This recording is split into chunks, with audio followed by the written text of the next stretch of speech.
Olá, amigos, bem-vindos a mais uma edição do programa Assunto Cidade. O programa que aqui com você, a cada edição, debate alguns dos principais assuntos de Guarujá, também no distrito de Vicente Carvalho, sempre daquela forma mais propositiva possível, como todo mundo está acostumado. Assim como sabem também que a gente sempre recebe um convidado, uma pessoa de destaque na sua área de atuação, que nos ajuda a desenvolver aqui o tema ou os temas propostos. Hoje nós vamos conversar com o pastor Nálio Santana Júnior. Pastor, foi uma liberdade minha, que é neuropsicólogo. E também vamos abordar aí várias questões, inclusive essa questão que vem dominando aí o noticiário político nos últimos tempos de Guarujá, que é esse projeto de lei, que cria a escola sem partido. Em primeiro lugar, antes de começar a bater o papo de verdade mesmo, queria te agradecer muitíssimo pela presença, pela prontidão aí de comparecer ao programa, e deixa o espaço para você cumprimentar o telespectador. Obrigado. Eu que agradeço, Valdir, por estar aqui no seu programa, que é muito bem visto, muito bem aceito aqui na nossa cidade. Agradeço também essa oportunidade de poder falar sobre alguns assuntos numa abordagem a nível psicológico, né? E dar essa oportunidade de poder trazer algumas informações no seu programa, para que a gente possa veicular não apenas uma informação pessoal, mas uma informação geral no que tange a nossa sociedade. Em primeiro lugar, vamos matar a curiosidade de leigo, né, nos quais eu me incluo. O que faz exatamente um neuropsicólogo? O neuropsicólogo, ele atua na área cognitiva. Então, ele faz um trabalho, a abordagem dele é no sentido de ele estar fazendo uma análise comportamental segundo os aspectos a nível cerebral. Como o cérebro se comporta. Quem dirige a nossa vida é o nosso cérebro, né? Então, através das nossas cognições, da nossa linha de pensamento, das informações que nós recebemos, são as atuações que nós temos. Então, essa é a nossa abordagem e o nosso estudo. Então, o meu estudo especificamente é sobre a questão neuronal. Entendi. Você também é psicoterapeuta e hipniatra. Isso. Vencer. Uma das minhas formações também como psicoterapeuta, faço psicoterapia breve e os nossos trabalhos realmente são bem breves, ou seja, nossos pacientes eles não ficam dourando a pílula, né? Tem alta rapidinho. Alta rapidinho, né? Nós temos um sistema muito bom, fazemos até psicoterapia em praia, psicoterapia até mesmo com surf, psicoterapia em cima de tatame. Então, nós fazemos uma abordagem que a recuperação ela é bem rápida. E a hipniatria é uma das técnicas que nós usamos. Sou formado pela Sociedade Brasileira de Hipnose e é uma das técnicas que nós usamos para fazer a abordagem dos pacientes. A hipnose ajuda em que medida, assim, em que grau, assim, tem eficácia garantida, assim? Ela é eficaz. Tem efeito colateral? Não. Tudo depende do profissional que está lidando com ela, né, na aplicação. Hoje nós temos dois tipos de hipnose. Tem a hipnose de palco, que é essa que você vê na televisão, em que aparece ali o profissional, que ele faz a pessoa comer um alho, comer um limão. Isso é a hipnose de palco, não é a que nós usamos. A hipniatria é mais na área médica, onde nós fazemos essa abordagem, que só pode ser feita pela sociedade brasileira por uma pessoa que está dentro da área da saúde, né, como os médicos, dentistas, psicólogos, psicanalistas. E nós não temos efeitos colaterais porque a aplicação ela é bem séria, é como dentro da medicina mesmo. E é muito eficaz. Eu estive usando algumas dessas técnicas dentro do consultório, usei só para um breve resumo, com uma menina de 14 anos de idade, lá em Santa Catarina. E eu permiti que a mãe dela estivesse acompanhando essa psicoterapia. E a mãe ficou atrás, eu na frente e a menina sentada no divã. E eu estava, então, induzir ela a parte da hipnose. Nós viemos fazendo a regressão dela para 10 anos, 11 anos. Chegamos até um momento que ela começou a falar determinadas coisas e eu comecei a ouvir um soluço atrás de mim. Um soluço compulsivo. E eu, como estava concentrado ali no trabalho, não dei muita atenção. Fiz as minhas anotações, fiz o trabalho depois de resgate e aquele trabalho terapêutico que a gente faz, então, dentro da hipnose. Quando a menina retornou, eu perguntei para a mãe, houve algum problema? Ela disse, doutor, eu desacreditava da psicologia. Algumas coisas que ela falou aí, ela não tinha noção, porque ela estava dentro do meu útero. Nossa Senhora. Ela tinha 4 meses de gestação. E foi algo comprovado. Para mim, a parte, então, de curricular, né, a funcionalidade, de que eu acredito nisso, e a questão, então, da mãe. Foi feito o trabalho, a abordagem com a moça houve uma recuperação fenomenal, porque é uma desconstrução. A nossa mente, ela capta as informações que estão ao nosso redor, e a gente, muitas coisas, precisamos desconstruir, porque senão elas se tornam bloqueios na nossa mente. Entendi. Como as fobias que tem hoje, né? Muitas pessoas com fobias, com dificuldades de lidar, de ir na praia porque tem medo do mar, outras porque tem medo de elevador, outras porque tem medo de escada rolante, de avião. Eu tive um dos pacientes que ele é faixa preta de jiu-jitsu, e ele tinha dificuldade de viajar para outros estados porque ele tinha medo de avião e de elevador.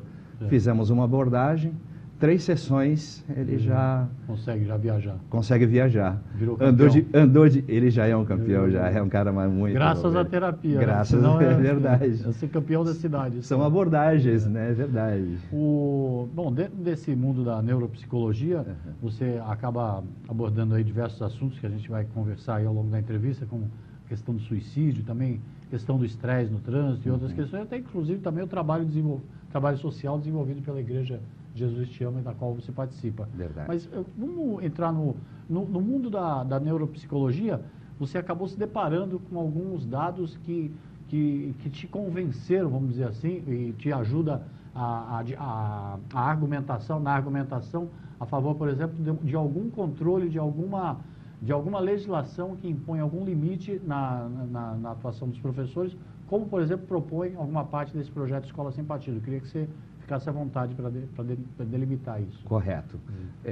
Como você disse, essa questão do controle, é necessário a questão do controle, até mesmo porque a própria psicologia, ela comprova de que as crianças, elas necessitam serem controladas. Elas não podem ser livres. Elas necessitam de uma gestão. Necessita, ou seja, da figura do pai, da mãe. Eu não sei quanto a você, mas vou contar uma parte da minha história. Eu sou filho da cidade. Eu só nasci em São Vicente por questão de hospital, mas há 57 anos eu estou aqui. Então, a minha escolaridade, aos 6 anos, eu comecei a estudar no Colégio Marcílio Dias, bem aqui próximo. Naquela época, alguns dos seus telespectadores vão se lembrar, era a época da Dona Cacilda, do 1º ao 4º ano. Dona Cacilda era uma senhorinha, eu creio que é mais ou menos, a minha noção, que ela tinha 1,50 m, 1,55 m, baixinha, fortinha, mas uma mulher de fibra. Brava. Valdir, todo mundo tinha respeito com aquela mulher. E tinha jovens naquela época que eram bem maiores que ela, que já tinha jovem de 12, 13 anos, que o cara já quase 2 metros de altura. E ela pegava na orelha dos alunos aqui e levava para a sala de aula se pegasse fazendo alguma coisa. Ou seja, aquela pontuação era um limite para o jovem. Então, quando se via a Dona Cacilda, todo mundo tinha um respeito com aquela situação. Eu sou da época que, quando se entrava na escola, nós formávamos fila, cantávamos o hino nacional, cantávamos o hino à bandeira. Quando entrávamos na sala de aula, rezávamos o Pai Nosso e o Ave Maria, coisas que eu aprendi isso com 6, 7 anos de idade. Depois do Marcílio Dias, eu fui estudar na base aérea, na época do capelão.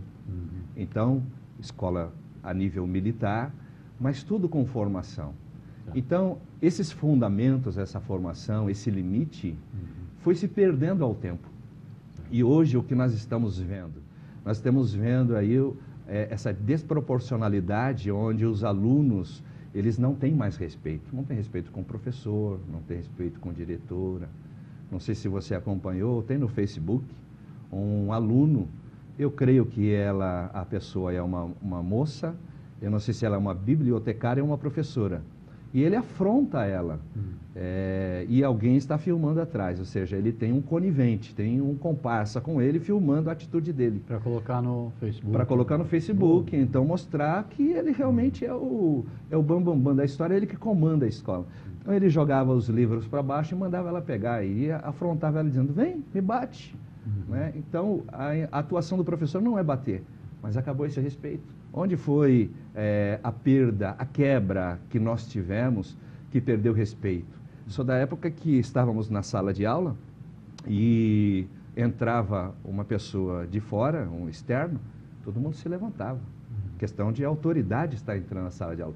Fosse um professor, fosse uma merendeira, fosse uma pessoa que cuidava da limpeza da escola, fosse uma diretora, todo mundo se levantava com respeito. Então, esses são pontos que nós tínhamos naquela época.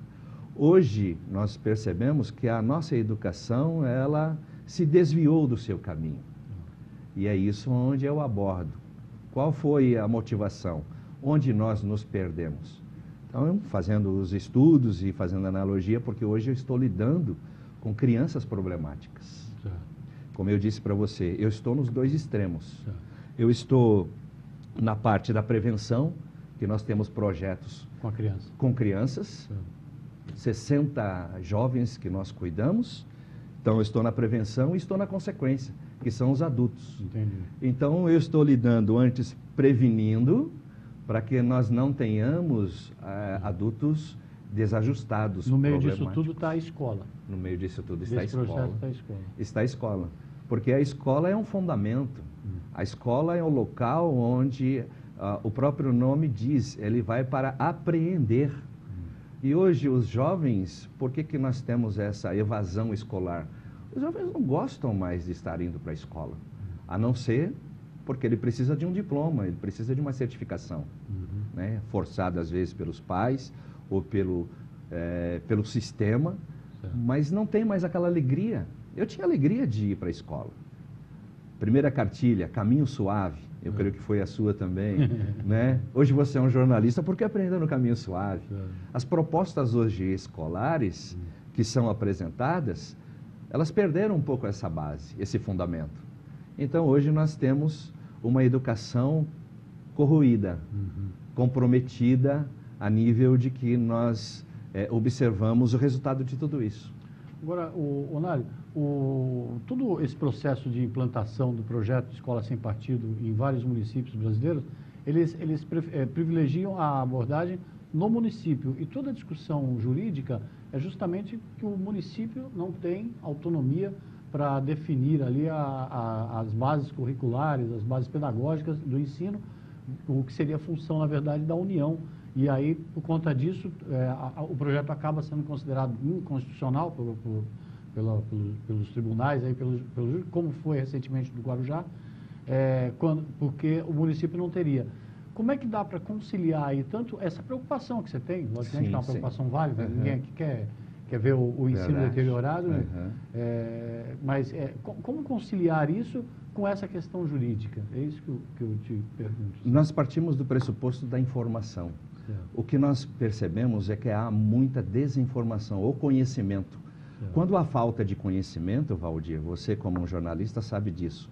Quando há falta de conhecimento, as pessoas elas se perdem, porque não sabem qual o caminho que elas vão seguir. E no mundo de hoje, desculpa te interromper, mas com a facilidade de proliferação de informação falsa, principalmente. Verdade, os fakes, é verdade, é isso mesmo. Fica mais perigoso ainda. Desculpa. Correto, não, está certo, isso agrega. Você valorizou ainda mais a minha fala, trazendo esse viés das informações falsas. Então, nós temos muitas informações falsas que elas, de uma certa forma, elas acabam acobertando a informação verdadeira. Porque a própria palavra, o conhecimento, ela te traz uma libertação. Quando você conhece algo, vou partir do pressuposto psicológico. Quando uma pessoa ela tem um problema psicológico, é porque ela não está tendo conhecimento daquele fator que está atrapalhando ou adoecendo ela. A função do profissional é de estar dando a ela a oportunidade de conhecer esse fator que está sendo estressante ou perturbador para a vida dela. A mesma situação, voltando para a educação, é a escola sem partido. Qual é a função da escola sem partido? Que o advogado Najib ele trouxe. Que a escola, ela traz a aprendizagem e ela não é para estar trazendo informações políticas, ou seja, de ideologias. Sim. Essas ideologias, ou seja, você tem uma ideia. Por exemplo, você torce para o Corinthians, eu não sei qual é o seu time, vamos supor, você torce para o time. Então você defende ele com garras, unhas e dentes e defende aquilo. Então você quer levar, se alguém for contrário, você pode ficar nervoso nessa situação. Então não é, vamos conhecer, independente daquilo que você tem como ideologia, em determinados locais, isso não é aplicado. Por quê? Porque isso não é favorável. E é esta construção que foi feita durante esses anos que tem atrapalhado o desenvolvimento psicológico das nossas crianças, porque elas estão perdidas. Para onde elas vão? A criança, ela está aprendendo, ela está na fase de conhecimento. E quem é a pessoa que passa a informação para ela dentro daquela sala de aula, durante aquele período, 4, 5, 6, 7, 8 horas? É o professor. Então, o professor, ele tem que ter um material básico de educação. Aí, é claro que nós sabemos que tudo isso já vem de instituições superiores, como o MEC. Quem está na gestão do MEC? Qual é a capacidade de gestoriar um Ministério da Educação e Cultura? Precisamos saber disso. São profissionais realmente que estão avaliados? Porque nós sabemos hoje, Valdir, que a questão hoje é tudo política, né? É colocado determinadas pessoas em funções de gestão por questão de apadrinhamento político. Entendi. Às vezes a pessoa ela não tem nem a condição. Então o movimento aposta assim, na difusão dessa ideia, dessas ideias, difusão maciça assim, em vários municípios, justamente para angariar informação sobre o assunto, para coletar informação, para difundir a informação sobre o assunto. A nossa intenção é manter os pilares da educação, do respeito, da educação, da harmonia. Isso é muito importante, que foi o que se perdeu. E agora, essa luta também é travada em nível federal, assim, a nível federal? Por causa da falta do conhecimento também. Porque existem pessoas com ideologias que não têm o conhecimento, então acham que é um movimento político. A questão não é política, a questão é educacional, é institucional. É nisso que nós estamos trabalhando, porque ela acaba interferindo na questão psicológica da criança. Quem é contra o projeto, né, logicamente, maioria, como eu te falei, assim, até tive um pouco de dificuldade do caráter democrático, pluralista e totalmente independente do programa e do jornal. A ideia é justamente oferecer uma gama de informação, porque cabe ao jornalista, você sabe disso, não é impor a sua opinião, é dar as diferentes opiniões sobre um determinado assunto para que o telespectador tenha o seu direito inalienável de decidir ali de que lado vai ficar, por exemplo. Verdade, sim. Mas até tive dificuldade para conseguir pessoas que viessem aqui até defender.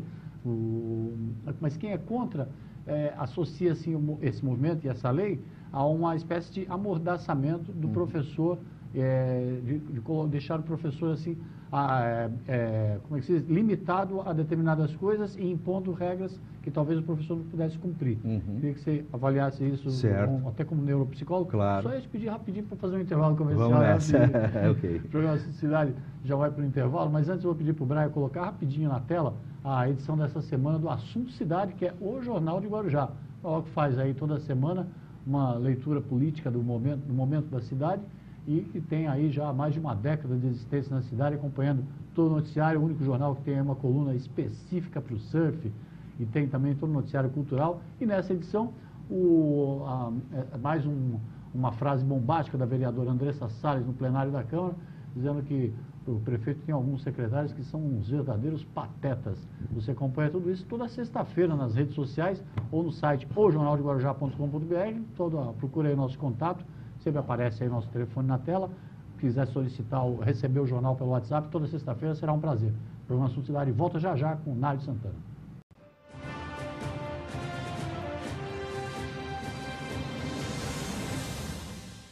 garanta pontos positivos para o futuro do seu filho. No Colégio Alfa Guarujá, ele vai somar pontos. O aprendizado é realizado por meio do sistema positivo de ensino. Salas com números limitados garantem o total aproveitamento das aulas. As atividades extras promovem a socialização dos estudantes. O Colégio Alfa Guarujá oferece acesso ao portal educacional, onde você acompanha o desenvolvimento escolar do seu filho, confere as atividades e os eventos realizados no interior da unidade escolar e ainda conta com os artigos de renomados profissionais da área educacional. E no portal, o aluno encontra apoio nas pesquisas escolares com acesso a sites seguros. A vida oferece oportunidade para todos e a escola é que faz a diferença. Venha conhecer o Colégio Alfa, Rua Washington, número 293, no Guarujá. Telefone 3355-2790. O Salão Ezios Cabeleireiros está estabelecido há 20 anos em Guarujá, sempre apresentando aos seus clientes, amigos e parceiros o que há de melhor e de novidades no mercado da estética. O atendimento é personalizado em um ambiente climatizado e aconchegante. O Salão Ezios Cabeleireiros é unissex, mantendo o mesmo padrão de qualidade e novidades para a estética masculina. Seja um cliente VIP e participe das nossas promoções. O Salão Ezios Cabeleireiros está aberto diariamente para o melhor atendimento.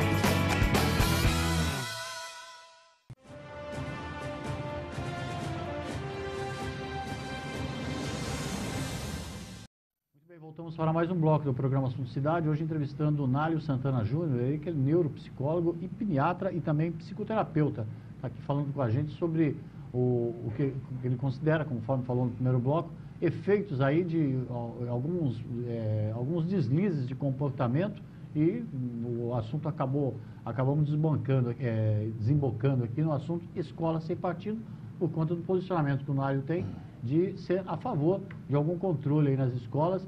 Conforme ele falou, é do tempo da Dona Cacilda. Dona Cacilda, do Marcílio Dias, do capelão Cacilda. na base aérea. Então, tem uma noção bastante definida aí do que seria o papel da educação para minimizar os efeitos que a gente sente hoje na sociedade. É verdade.